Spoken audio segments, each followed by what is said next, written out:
Tonight on KPBS Evening Edition, the president's new threat to close the border. Well, Mexico's tough.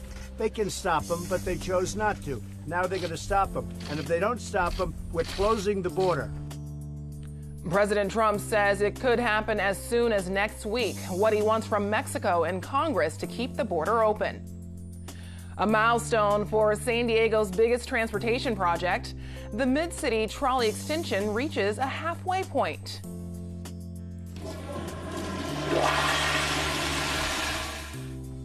Could every flush be a source of renewable energy? SDG&E's plan to turn wastewater into natural gas.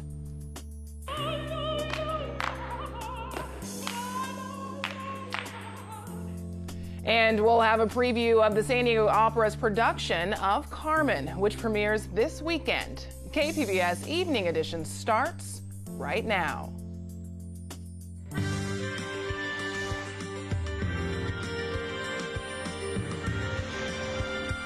Good evening. It's Friday, March 29th. Thanks for joining us. I'm Ebony Monet. President Trump says he might close the southern border as early as next week. The president issued the threat while in Florida today. Customs and Border Protection says it's at a breaking point amid a recent surge in illegal crossings. President Trump says Congress and Mexico need to do more to help. Number one, Congress has to act. And number two, Mexico, they make so much money from the United States and so many other things, so many other assets. They have to grab it and they have to stop it. So Mexico's tough. They can stop them, but they chose not to. Now they're going to stop them. And if they don't stop them, we're closing the border. They'll close it, and we'll keep it closed for a long time. I'm not playing games. Mexico has to stop it. They have people coming right through Mexico. It's a long, very dangerous journey. Mexico sends buses, they send trucks, they do absolutely. They started at one point a little bit stopping. They don't do anything to stop it right now.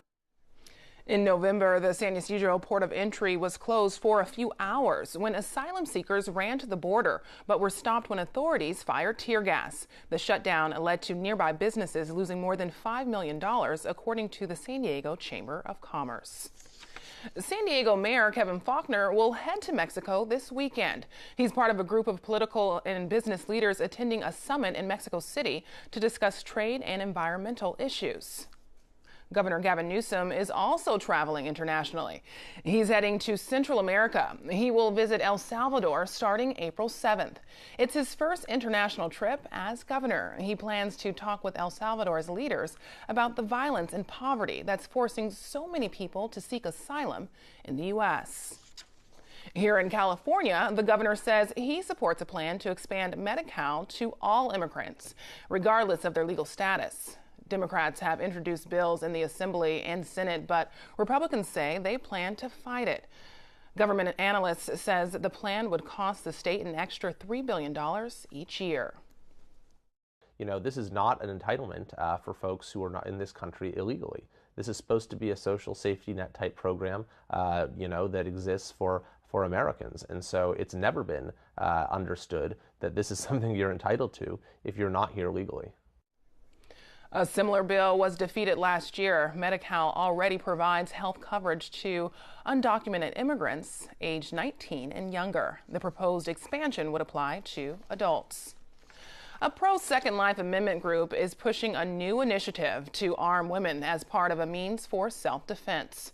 KPBS reporter Matt Hoffman says it involves training women to shoot and get concealed carry permits.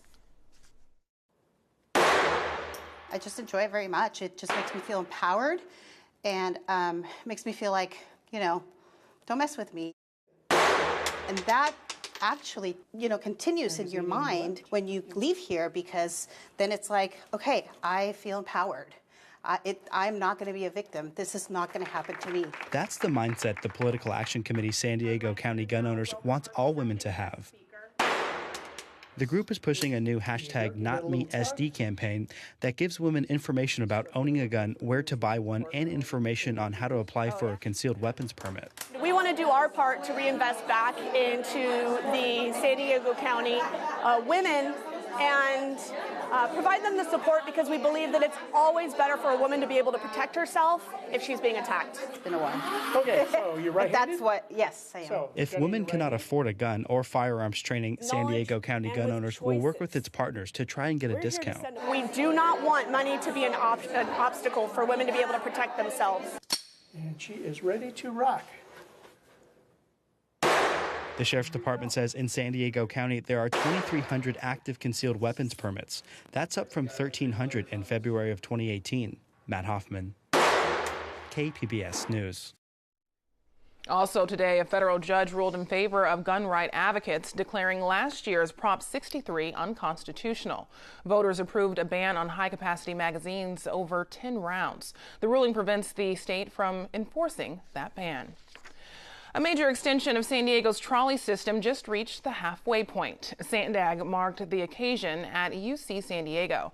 The Mid-City Trolley extension would connect Old Town to University City. The 11-mile project has a budget of more than $2 billion. It's expected to begin service in late 2021. Nearly $3 million will be spent to monitor air quality near the Port of San Diego. The money comes from a state program that helps areas at higher risk for air pollution. Testing will be done in Barrio Logan, Logan Heights, Sherman Heights, and parts of National City. This is one of the regions statewide to receive a grant. Southern California utility companies want to offer their customers what they say is a greener option for gas, but from an unlikely source. Reporter Priya Sridhar has a story from the KPBS Climate Change Desk.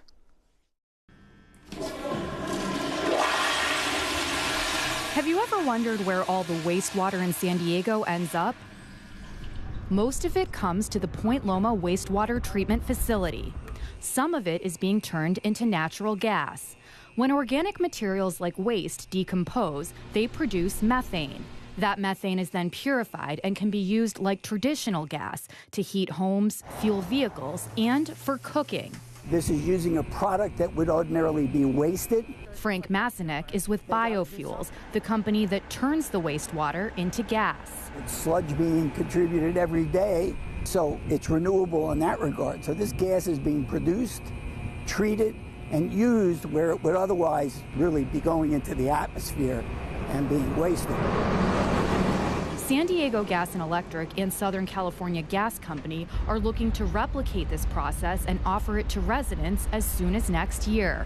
Joe Britton is a spokesperson for SDG&E. So we think renewable natural gas is part of the solution to meeting our state's ambitious climate goals, whether that be through solar or wind. Renewable natural gas we see as one piece of the pie to accomplishing those goals. California law requires the state to reduce greenhouse gas emissions to 1990 levels by 2020.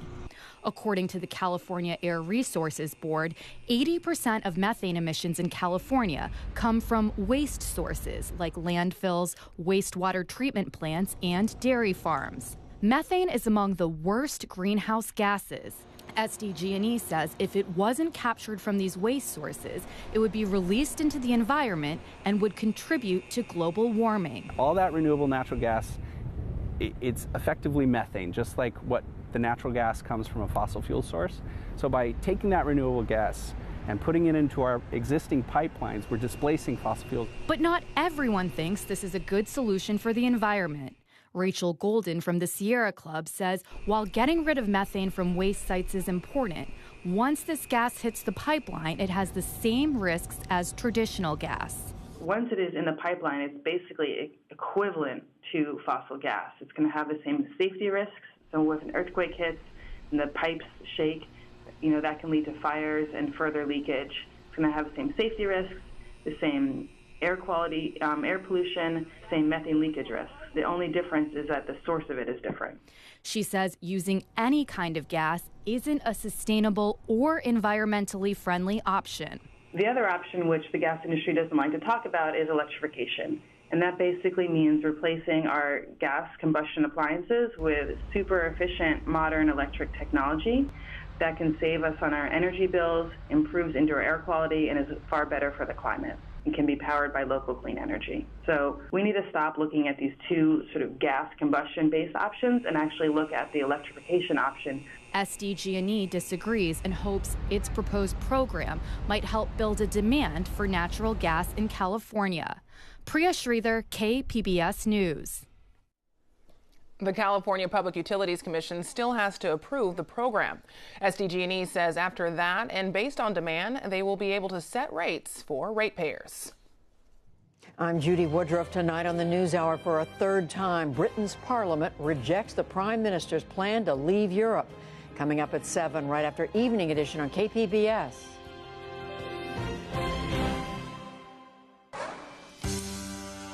It's Friday, which means it's time for our Friday Business Report. This week, Apple announced it's launching its very own streaming service. The Padres are back, and San Diego gets another unicorn. Here to help put it all in perspective for us is Miro Kopik with SDSU and Bottom Line Marketing. Miro, welcome. Thank you. Let's jump right in. So Apple is entering the world of original programming. Should the people over at Netflix be concerned? Not really, not today, but they should be looking over their shoulder a year or 2 years from now, because Apple's a major player and they're going to make a $1 billion commitment in new original programming by directors like Steven Spielberg, J.J. Abrams, and Ron Howard. So they're making a big play just like Amazon did. So in the streaming world, this is a really, really crowded space. And Netflix has a big lead, but a lot of players are there trying to get their fair share. Most consumers who are cutting the cord from cable are getting 4, 5, 6 streaming services on top of their internet service. Their business is kind of struggling. Up to now, they've been relying on the iPhone. 62% of their business is the iPhone. With growth slowing in China and phones being over $1,000 a piece, people are slowing down their purchase of iPhones. Secondly, 23% of their business is computers, which is the core Apple business. The rest of it is services. And this is where they make high margins. And so not only did they launch the streaming service, but they also launched a news subscription service for $9.99 a month that gives you access to 300 newspapers and magazines. They launched an Apple Arcade service for gamers with over 100 original games, exclusive games on the platform. They were a little sketchy on the details. And then they launched a credit card. And the credit card is important for them because it taps into the whole Apple Pay piece. And it's an exciting time for San Diego baseball fans, and I particularly like it because it's the signal of spring. It's baseball season, once again, the Padres season opener, which brought out even bigger crowds. Does this translate to more sales for the surrounding businesses? Potentially, yes. You know, hope springs eternal is the mantra of all baseball fans on opening day. And yesterday, the Padres had their 16th consecutive sellout on opening day, 45,000 fans. The issue is, and where fans are optimistic, is they have a really exciting team. They have a couple of major free agents like Manny Machado and Eric Hosmer, a lot of homegrown talent, and they have the possibility of making the playoffs. So fans are excited. The issue is for the Padres as a organization is that if you go back to when they first came into Petco, they were averaging 35 to 37,000 fans per game. Today, for the last 3 years, about 26,000. So they need to make up that gap to really drive their profitability. So for example, for the average ticket price from last year, if you gain 9,000 fans, which gets us back to that level, that's $16 million in incremental revenue for the Padres. If you even gain 5,000 fans, it's an extra $9 million. And that's not considering merchandising revenues, incremental merchandising revenues, incremental suite revenues, and then advertising and sponsorship revenues. More good news for San Diego. Unicorns are supposed to be rare, but San Diego has had 3 companies since December reach unicorn status. Does this help the region? You know, yes, it does, because unicorn status says that it's a privately held startup that's valuation is over $1 billion, and they've been around for less than 10 years. So these are rare indeed. In fact, less than 0.7% of all companies, all startups, reach unicorn status. An example would be Uber. So the most recent one in San Diego is a company called Kyriba. They make financial services software for the treasury function of companies.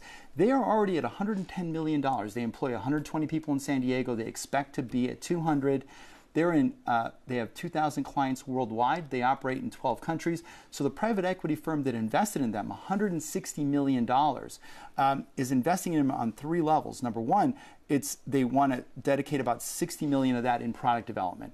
Part of that is to buy out old investors, and a lot of it is to give the company a lot of financial flexibility. And the other 2 unicorns that you mentioned, one was in December called Seismic. They do sales experience software. They just crossed the $1 billion mark in December. And then a company called Too Simple. They make autonomous trucks. So those trucks that are going to be self-driving was funded by almost $100 million in February, and that's our 3rd unicorn.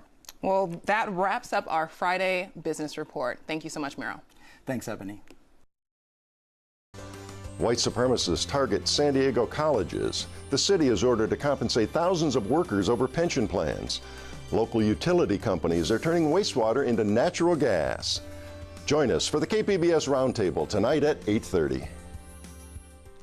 Carmen looks to a fiery gypsy woman and the men who fall under her spell. KPBS arts reporter Beth Accomando says the San Diego Opera's production heightens the passions of the story with its choreography. For most people, opera is about music and the breathtaking beauty of the human voice.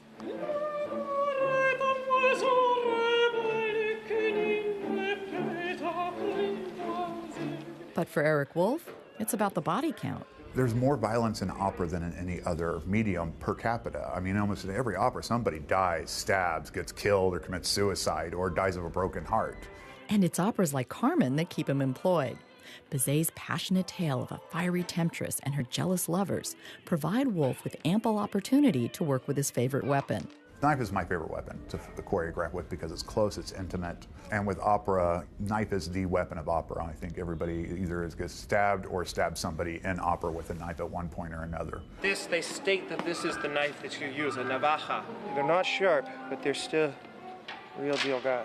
So it's really cool that we're actually using the true knives that they talk about, because they are used for fighting, as you can see the way the grip is and everything, as opposed to a more utilitarian knife like this. And this is Escamillo's navaja. I don't let him know I'm playing with it.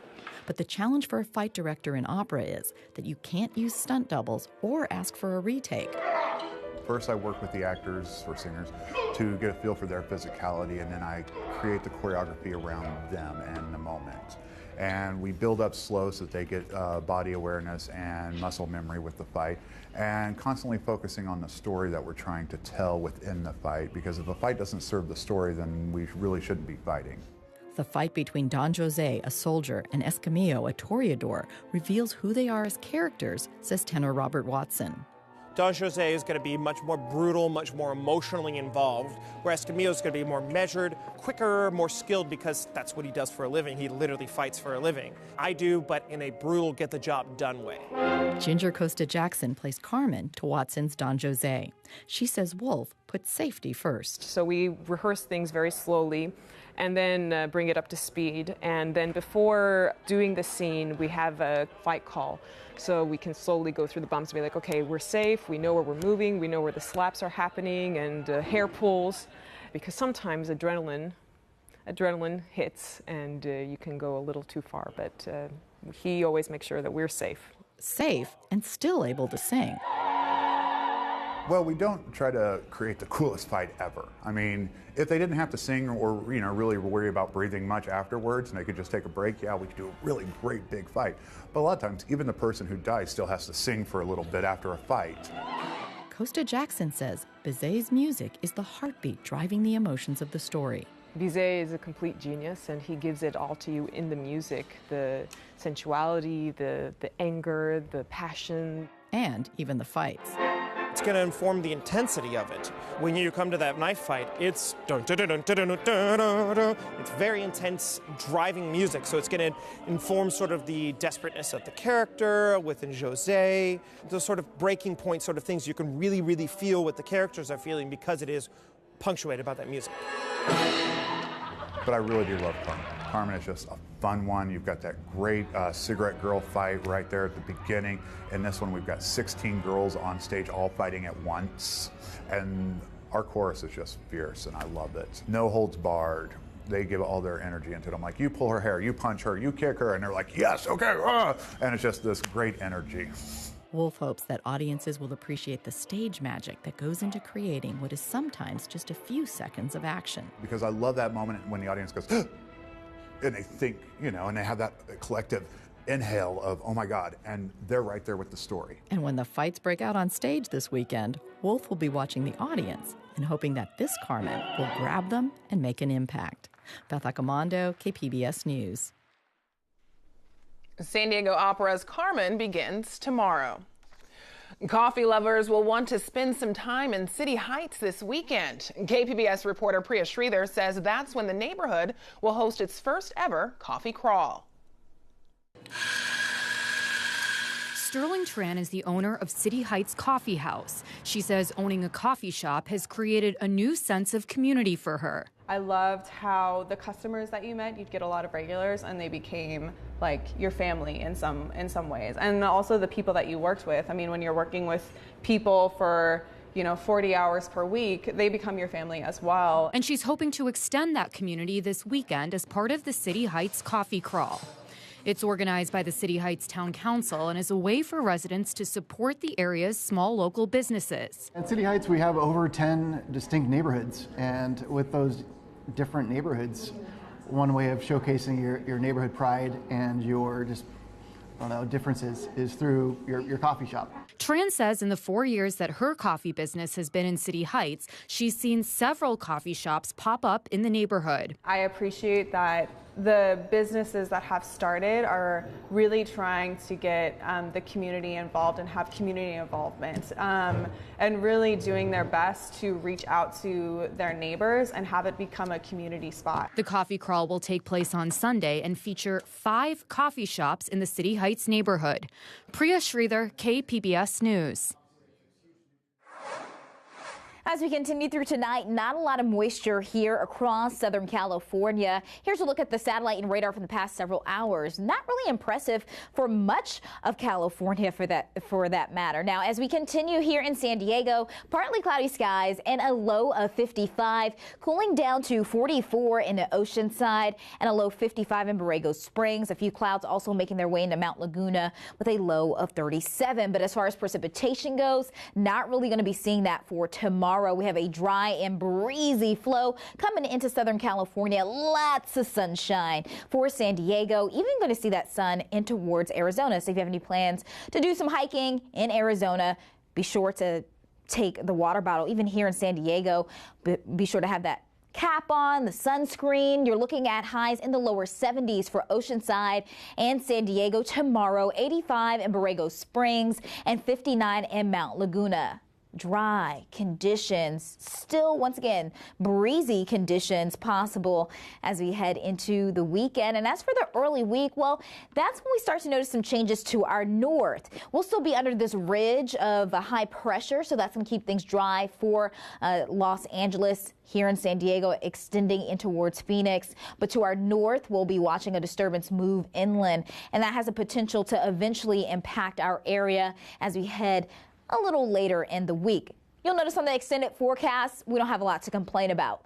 We'll continue to be in this warming trend for tomorrow, Sunday and Monday, and then cooling back down into the lower 70s and 60s at the coast for Wednesday, but with plenty of sunshine. We'll also be seeing that same trend here, inland areas, 85 on Sunday, as well as into your Monday, then cooling back down by Wednesday.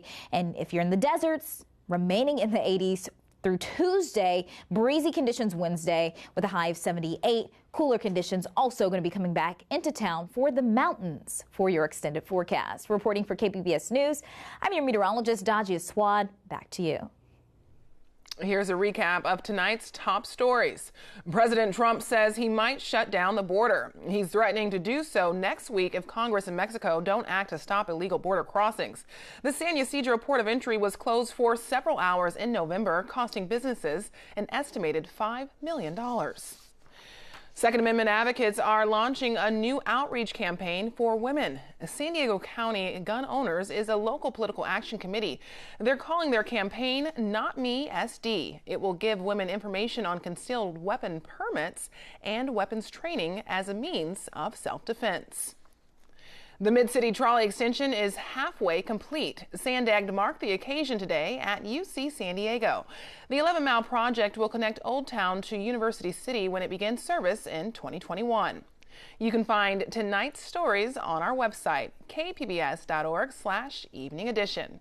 And we leave you tonight with a performance by Willie Kay from the KPBS show, Live from the Belly Up. A new episode airs tonight at 11. Thanks for joining us. Have a great weekend. If you want to go to that house out of the rain, yeah, I'm going to be over there doing it all night long. Ha, ha, ha. Ha, ha, ha, ha. Ha, ha, ha, ha. Well, I heard it's fine all day and night.